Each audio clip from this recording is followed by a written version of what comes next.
औज़ु बिल्लाहि मिनश शैतानिर रजीम बिस्मिल्लाहिर रहमानिर रहीम।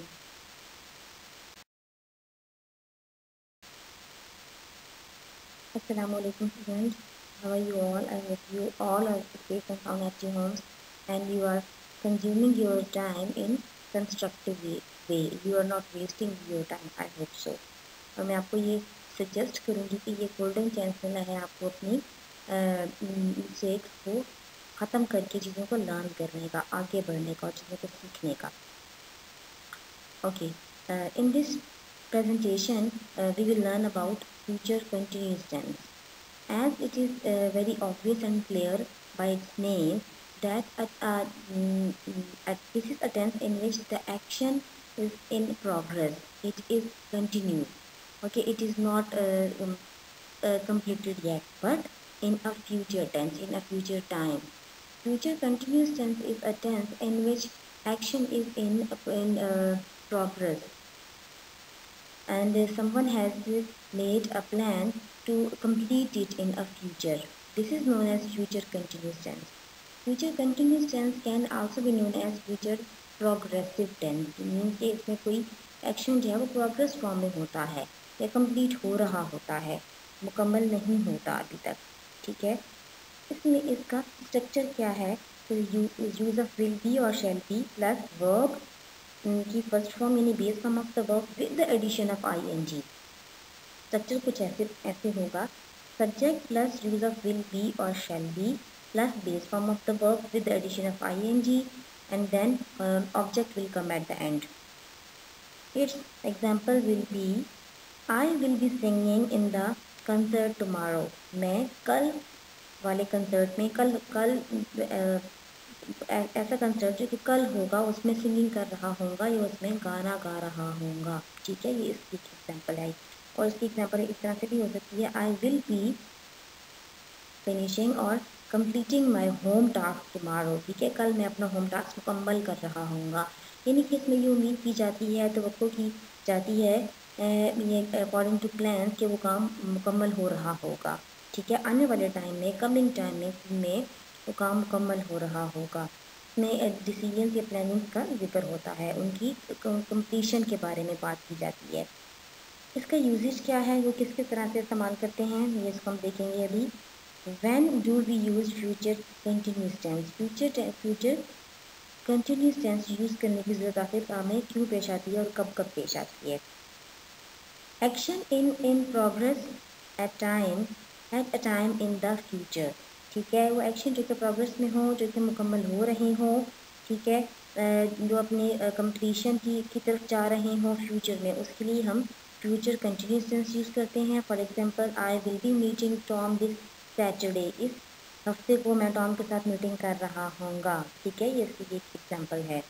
Second, interrupted action in the future, यानी ऐसे एक्शन जिनको इंटरप्ट किया जा रहा हो, यानी कि एक एक्शन पहले परफॉर्म हो, उसकी वजह से दूसरा एक्शन परफॉर्म किया जा रहा हो और वो भी प्रोसेस में हो, तो इस केस में एक एक्शन की दूसरे एक्शन के साथ इंटरप्शन शो हो रही होती है।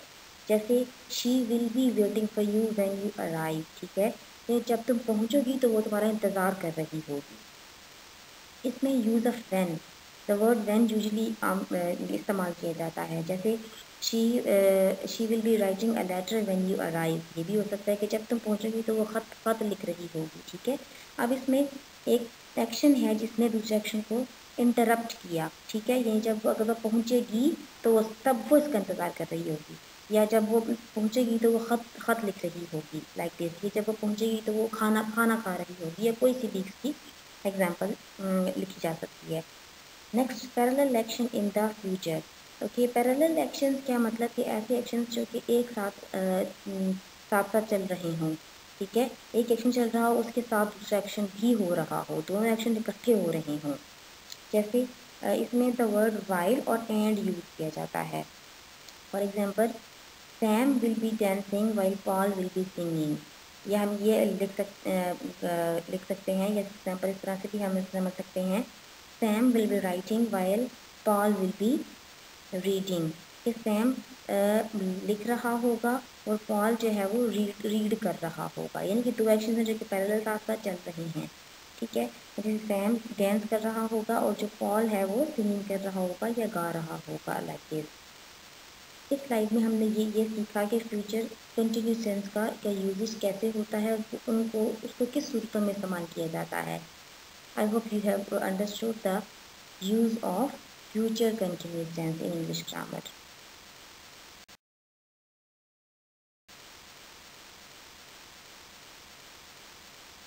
In the next slide, we will learn more usage of future continuous tense। पिछली स्लाइड में हमने ये देखा कि फ्यूचर कंटिन्यूस टेंस होता क्या है, डेफिनेशन क्या है इसकी, स्ट्रक्चर क्या है इसका, स्ट्रक्चर में बेसिक फार्मूला, फिर उसको बनाया कैसे जाता है, subject use of will shall, then base form of the verb with the addition of ing, like will be going, shall be going, will be shall be base form of the verb ing के addition के साथ, will be attending or shall be attending, like this, and then the object।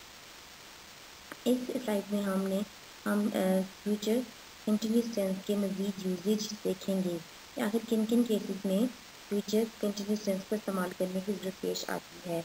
Number 1, to describe interrupted actions in the future. ऐसे actions जिनको future में interrupt किया जा रहा हो या एक एक्शन दूसरे एक्शन की इंटरप्शन शो कर रहा हो, उसके साथ एक लिंक शो कर रहा हो, एसोसिएटेड लिंक शो कर रहा हो, यानी कि एक एक्शन के होने की वजह से दूसरा एक्शन जो है वो परफॉर्म होगा या वो लिंक होगा उसके साथ, तो तब हम फ्यूचर कंटिन्यूस टेंस का यूज़ करते हैं। Like when you come tomorrow they will be playing tennis. जब तुम कल आओगे तो वो टेनिस खेल रहे होंगे, यानी कि उसके कल आने से टेनिस के खेले जाने को एसोसिएट कर दिया गया है, लिंक कर दिया गया है, एक एक्शन दूसरे एक्शन को इंटरप्ट कर रहा है।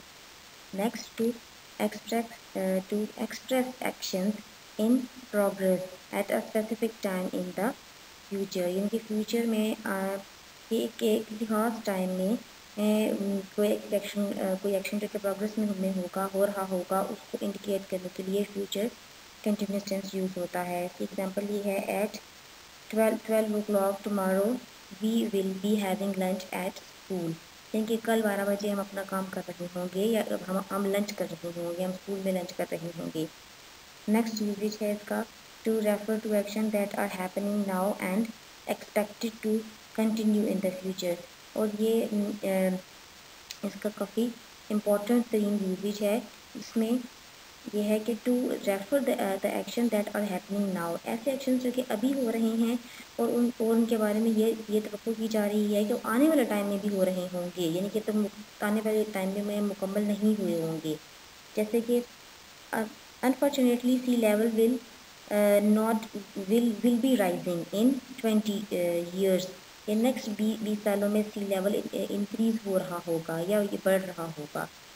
ओके, ठीक है, ये अभी भी बढ़ रहा है और नेक्स्ट आने वाले ईयर्स में भी बढ़ रहा होगा। ओके, वो एक्शन जो कि अभी कंटिन्यू है और वो नेक्स्ट आने वाले टाइम में भी प्रोग्रेस कर रहा होगा, तो उस केस में भी फ्यूचर कंटिन्यूस टेंस यूज होता है। Next, to ask a question politely about the future, ठीक है, फ्यूचर में पोलाइटली क्वेश्चनिंग के लिए भी यूज़ होता है कि क्या तुम आ रहे होगे, या क्या तुम खाना खा रहे होगे, या क्या तुम मेरी बात सुन रहे होगे, like this, will you be bringing your friend to the party tonight, ठीक है, आज रात को पार्टी पे तुम अपने फ्रेंड को बुला रहे हो, यानी बुला रहे होगे या बुलाओगे, तो उस बारे में, यानी कि पोलाइट क्वेश्चंस जो कि फ्यूचर में होने वाले एक्शन के बारे में यूज हों, ठीक है, पूछे जाएँ, क्वेश्चन पूछे जाएँ, तो उस सूरत में भी फ्यूचर कंटिन्यूस टेंस का इस्तेमाल होता है। जिसकी एक एग्जांपल ये भी हो सकती है कि will you helping me in completion of my task in evening, ठीक है, कि शाम को क्या तुम मेरे काम के मुकम्मल होने में मेरी हेल्प कर रहे होगे या करोगे, ठीक है। तो हम इन पोलाइट क्वेश्चन जिनको बहुत एम्फेसिस नहीं किया जाता है, जिन पे फोर्सफुली कोई क्वेश्चन नहीं पूछा जाता, उस फॉर्म में भी फ्यूचर कंटिन्यूस टेंस यूज होता है। नेक्स्ट है, टू एम्फेसिस फ्यूचर प्लान्स और इंटेंशन, ठीक है, फ्यूचर प्लान्स और इंटेंशन के जो हमारे इरादे होते हैं और जो ये फ्यूचर प्लानिंग है हमारी, उनको एम्फेसिस करने के लिए, उन पर जोर देने के लिए भी फ्यूचर कंटिन्यूस टेंस यूज होता है। He will be coming to visit us next week, it means it is damn sure और it is an intention that someone will visit in a next week, like he will be coming to visit me, वो मेरे घर visit करने के लिए आ रहा होगा next week में। यानी कि काफ़ी हद तक चांस है या प्लानिंग की गई है या इरादा बनाया गया है। To describe atmosphere in the future में किसी खास किस्म के माहौल को क्रिएट करने बताने के लिए, उसके बारे में इंफॉर्मेशन देने के लिए भी फ्यूचर कंटिन्यूस टेंस यूज होता है। When I arrived at the party everybody will be celebrating and some will be dancing. Okay, जैसे फॉर एग्जांपल कोई बर्थडे पार्टी है, ठीक है, या कोई किसी के कामयाब होने का कोई फंक्शन है, तो उसमें एटमॉस्फेयर को बताने के लिए, उस इवेंट के एटमॉस्फेयर को बताने के लिए भी फ्यूचर कंटिन्यूस टेंस यूज होगा।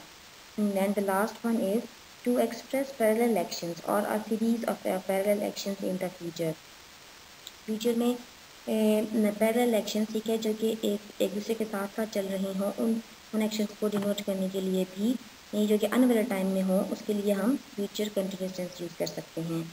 Like she will be watching TV and he will B cooking the dinner, ठीक है, वो टीवी देख रही होगी, ठीक है, और वो डिनर बना रहा होगा। लाइक दिस इट मीन्स कि टू पैरेलल एक्शंस जो है वो साइड बाय साइड चल रहे हैं।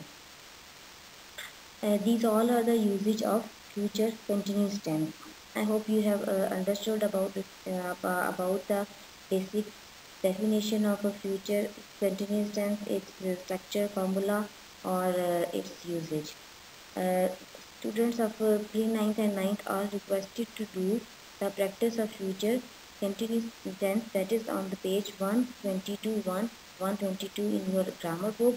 और अगर पेजेस डिफरेंट भी होते हैं तो काइंडली आपने वो वाले पेजेस जहाँ पे फ्यूचर कंटिन्यूस टेंस मौजूद है उसकी आपने प्रैक्टिस करनी है, और वो एक्सरसाइजेज जो कि सॉल्व नहीं है उनको सॉल्व करना है अपने प्रैक्टिस रजिस्टर पे। और इस फार्मूला और स्ट्रक्चर को जो यहाँ एक्सप्लेन किया गया उसको आपने फॉलो करना है। और अगर कोई ऐसा वोकैबुलरी वर्ड है जो क्योंकि इंग्लिश आपको नहीं आ रही, you will consult it from dictionary and then you will complete your exercises. Take care. Allah Hafiz.